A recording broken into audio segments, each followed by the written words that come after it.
Hello everyone, welcome back.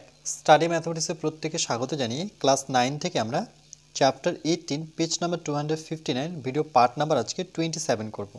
বৃত্তের ক্ষেত্রফল area of circle থেকে কষে দেখি 18 থেকে লাস্ট ভিডিওতে আমরা 4 দাগেটা করেছি, আজকে আমরা 5 দাগের অঙ্কটা করব। ফারুক একটি বৃত্ত আঁকবে যার ক্ষেত্রের ক্ষেত্রফল হবে 616 বর্গ সেমি, অর্থাৎ ক্ষেত্রফল কিন্তু দেওয়া আছে। হিসাব করে দেখি ফারুক যে বৃত্ত আঁকবে তার ব্যাসার্ধের দৈর্ঘ্য বের করতে হবে এবং বৃত্তটির পরিধি সেটাও কিন্তু বের করতে হবে। প্রথমত আমরা কি করব, একটি বৃত্ত অঙ্কন করে নেব।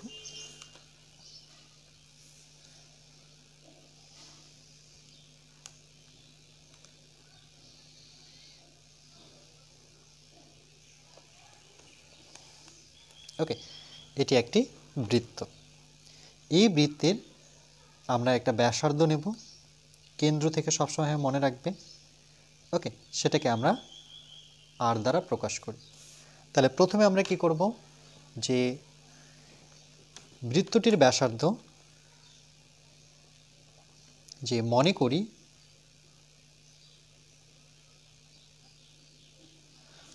করি বৃত্তটির ব্যাসার্ধ, বা এভাবে লিখতে পারি ফারুক যে বৃত্ত আঁকবে তার ব্যাসার্ধের দৈর্ঘ্য। মনে করি ফারুক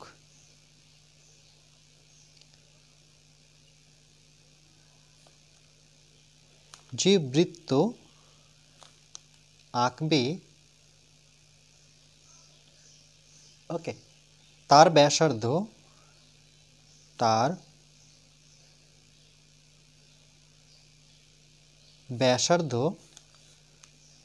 আর একক কি নেব, এখানে দেখো সেমি আছে, তাহলে সেমি বসাতে হবে। ওকে, আর এখানে ক্ষেত্রফল দেওয়া আছে তার সাথে 616, তাহলে আমরা জানি বৃত্তের ক্ষেত্রফল পাই আর স্কয়ার, সেটা লিখতে হবে। তাহলে আমরা লিখব যে সুতরাং বৃত্তের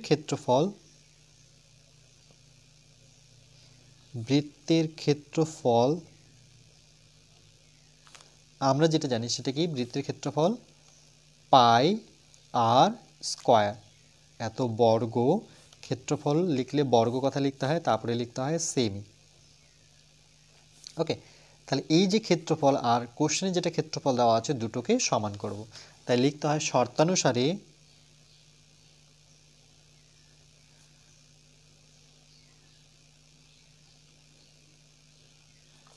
তাহলে পাই আর স্কয়ার ইকুয়াল টু কত, 616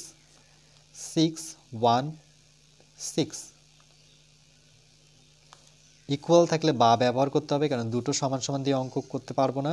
পাই এর মান বসাবো, মনে রাখবে পাই এর মান 22/7। ওকে, এটা কিন্তু মনে রাখতে হবে, পাই যেখানেই পাবে সেখানে তোমরা 22/7 বসাবে। সঙ্গে কি আছে, আর স্কয়ার 616 আর স্কয়ার ইকুয়াল টু 616।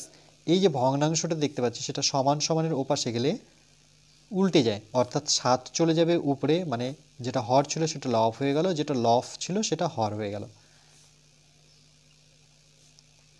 আর স্কয়ার ইকুয়াল টু, এখানে যদি আমরা কাটাকাটি করি তাহলে 2 দিয়ে কাটাকাটি করতে পারো, 2 অক্ষ 2, 2 অক্ষ 2, ঠিক একইভাবে 2 দিয়ে কাটাকাটি করলে 3 দুগুণে 6, কিন্তু একবারে জোড়া সংখ্যা নিতে হবে, তাহলে 0 বসিয়ে 8 দুগুণে 16 করব। কি করে করলাম দেখো, 2 দিয়ে আমরা 616কে যখন ভাগ করব তাহলে প্রথমে তো 6 পাবো, 3 দুগুণে কত, 6। এবার নিয়ম অনুযায়ী কি 1 নামে, 1 তো ছোট 2 এর থেকে, তাহলে জোড়া সংখ্যা যখনই নামিয়ে নেব এখানে 16, তখন কিন্তু এখানে 0 বসাতে হবে। এবার দেখো 8 দিয়ে 2কে গুণ করলে 8 দুগুণে 16 পাবো, তাহলে কত আসবে, 308। এবার আমরা যদি আরেকবার কাটাকাটি করি, দেখো 11 দিয়ে এটাকে যদি কাটাকাটি করি তাহলে কি করে করব, দেখো 11 দিয়ে 308কে ভাগ করে দিই, তাহলে তোমরা বুঝতে পারবে।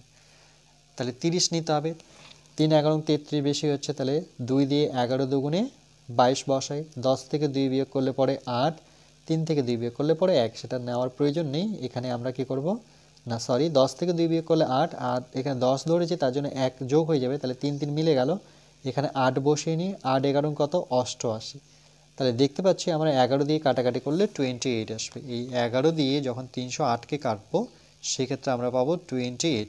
তাহলে ফাইনালি কি পেলাম? 28, তার সাথে কিন্তু 7 আছে। ওকে, এটা কিন্তু 11।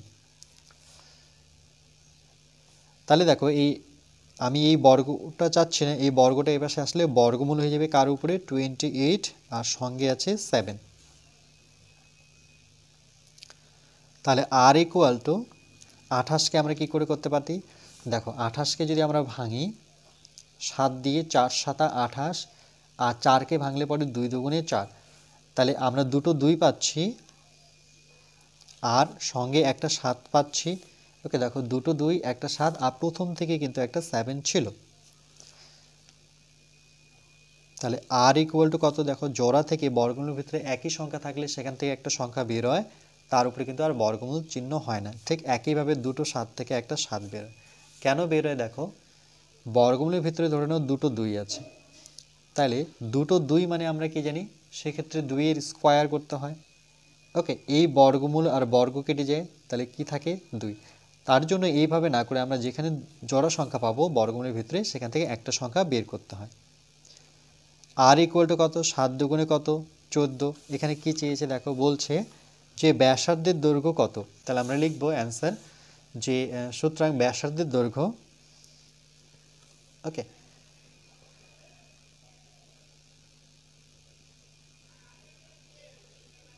ব্যাসার্ধের দৈর্ঘ্য কত? আর ইকুয়াল টু 14। তাহলে 14 সেমি, যেহেতু অঙ্কটা সেমিতে আছে তাহলে আমরা সেমি লিখব। এটা কিন্তু একটা অ্যান্সার বেরিয়ে গেল। এরপরে বলেছে বৃত্তটির পরিধি। পরিধি মানে আমরা কি জানি? যে এখান থেকে হাঁটতে হাঁটতে শুরু করে আমরা এইভাবে ধার বরাবর এখানে ফিরবো, তাহলে একবার ফেরা মানে কি? সেটা 2 পাইয়া। তাহলে আমরা এইভাবে লিখবো যে বৃত্তটির পরিধি, বৃত্তটির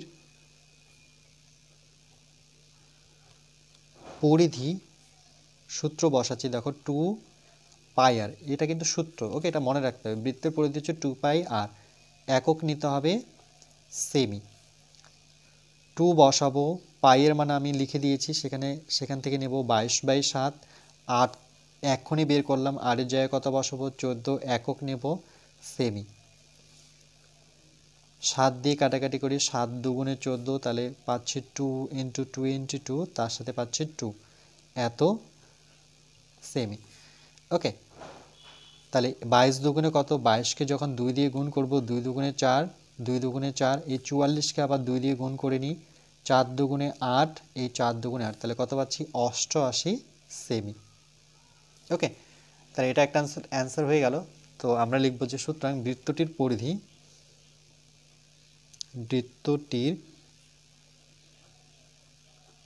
পরিধি হচ্ছে 88 সেমি। ওকে,